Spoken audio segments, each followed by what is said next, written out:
We are the Institute for Intuitive Intelligence, revolutionizing intuition by training spiritually fierce women globally as qualified intuitive guides. Subscribe for the leading research and teachings on the conversation of intuition development. Oh, good morning, darling sisters. I didn't mean to go live completely straight away then. I was trying to set my camera up, but it seems like we've started, so now I'm just going to try and do it. I just want to read you a story, and I haven't set my camera up, so it could be slightly awkward, but we're going to give it a try. It might be at boob level. Hi. So I just wrote something. As some of you might know, I'm deep in the process of writing not one but two books. The first book is the Intuitive Intelligence Training book for our graduate and trainee priestess mystic leaders in the third level, and the other book is Super Conscious Intuition. There's a lot going on in the background actually at the Institute right now. I'm also working on the vision statement for our intuitive intelligence trainers, and one of the questions or thoughts that came up was, why do I speak about the 5,000? Why do I say that my mission, or the Institute's mission, is to train 5,000 women as the priestess mystic leader? Like, what's all going on with that? Why does it matter? And when I consider how to respond to that, like, I can tell you why we want to lead the revolution in excellence in the intuitive sciences, that we are using our training to disrupt the conversation around intuition education because it's not good enough, the quality and standard is not high enough, we're not being shown the true capacity of what's possible for us. And I want to revolutionize that. I want us to have a different conversation. And I can answer that really confidently, but this question of why 5,000 women as priestess mystic leaders, or 5,000 women influenced by that intention. And so I was like, well, I'm going to tune into that. I know how that arrived into my consciousness. So what happened was, several years ago, the beautiful Gemma Sykes, one of the lead mentors in the Institute, was serving me in a demonstration evaluation in front of the students who were training at that time. We were in Sydney at that time doing in-person training, and Gemma was showing them what the instigating event part of the method looks like, where we look at a concurrent lifetime.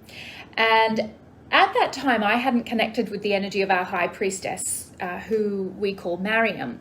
And there was always an energy around of a high priestess energy that was serving us. Initially, it was Kuan Yin.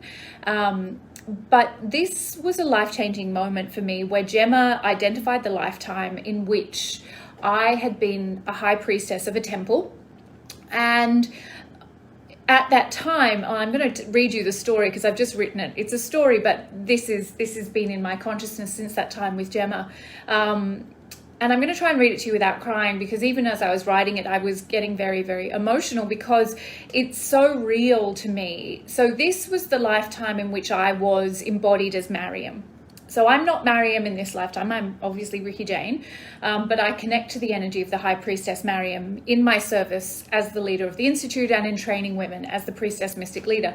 But her energy is much bigger than me and much wider and vaster than me, and she connects directly with the women. And I'm not someone special.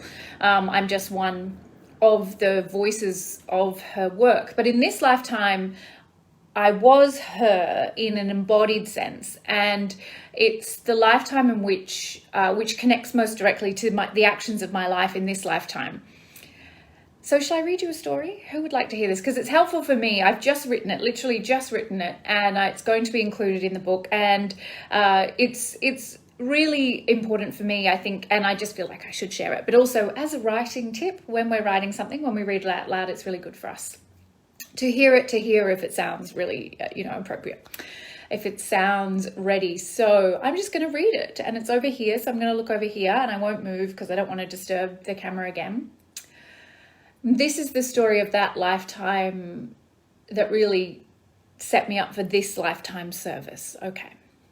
So we gathered like this most mornings. As the most prominent temple for hundreds of miles in all directions, we were a magnet to young initiates willing to hand their lives over in service, who would travel for long distances to join us.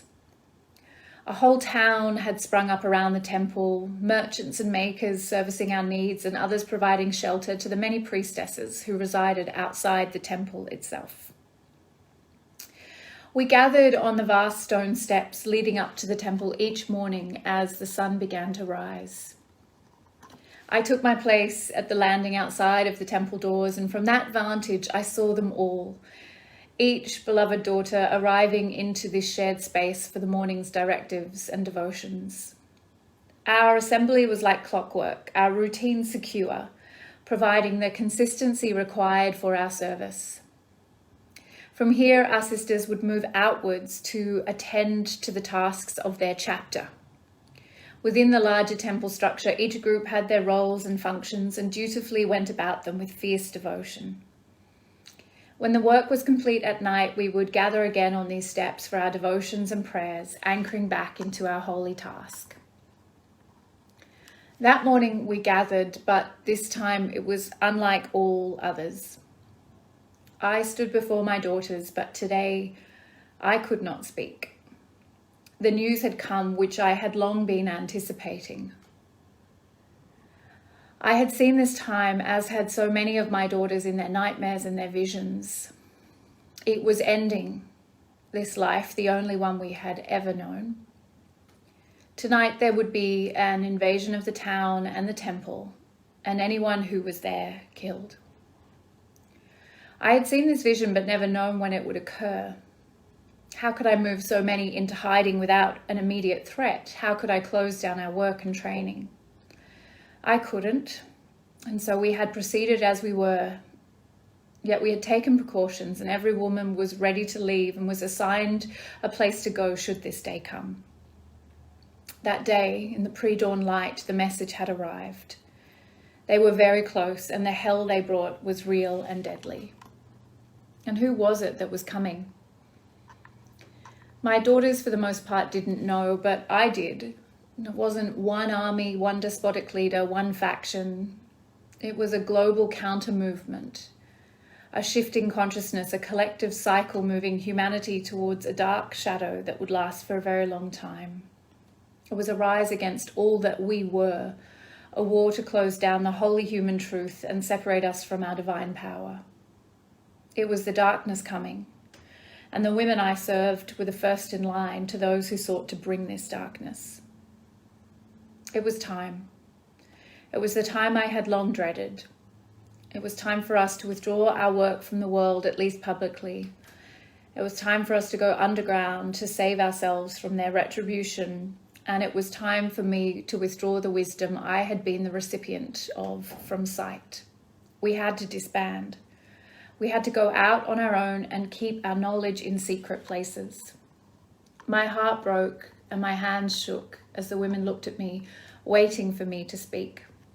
They held one another, aware of what was to come by a feeling of the words I could not say out loud. Go now, my daughters, and do not come back. Do not look for me and do not gather together. Stay true to your training, but do not do it in the daylight. Hide it away until the time comes, and it will come, and we will gather together again. The dark shadow will not be here forever. When I call you home at that future date, it may not be in this place or even in the body you now inhabit. But do not fear. You will hear my call, and I promise I will find you. I will be so fierce and so clear and so true in calling you home that you will not mistake me. I will not rest until I have brought you all home. And as the last words fell from my mouth, the bells around the city began to ring, warning us the attack was closer than any of us could have known. Go, I screamed at them. And I watched immobilized as the 5,000 scattered from those steps and beyond my reach until my sisters took me by my shoulders and led me away to the first of our many hiding places. When did this happen? No time of which you have conscious memory, no civilization recorded in your records. For some, it is as though it was yesterday, and for others an ancient tale. It doesn't matter. It is within you and part of you if you are hearing these words. And what matters now is this. Welcome home, my daughter. Welcome home.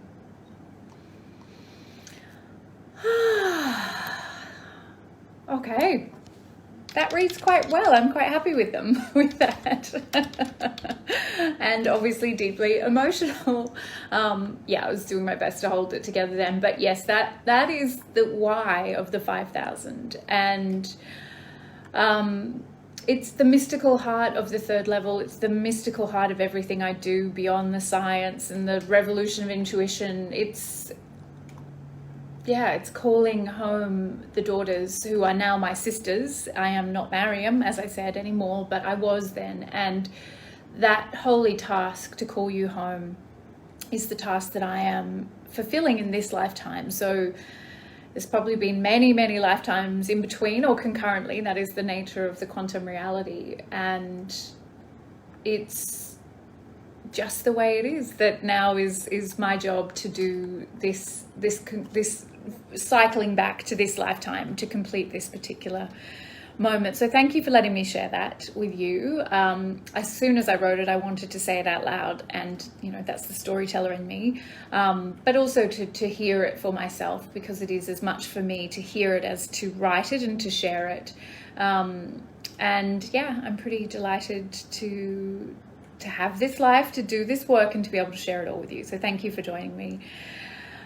And if you are curious about the third level, and if this is potentially the path that is calling you home, then we begin our interviews on Monday, and I'll share the link here so you can find out more about that for yourself. There's plenty of amazing sisters in this community who can share their experience with you. So much love to you all, dear beloveds. Bye.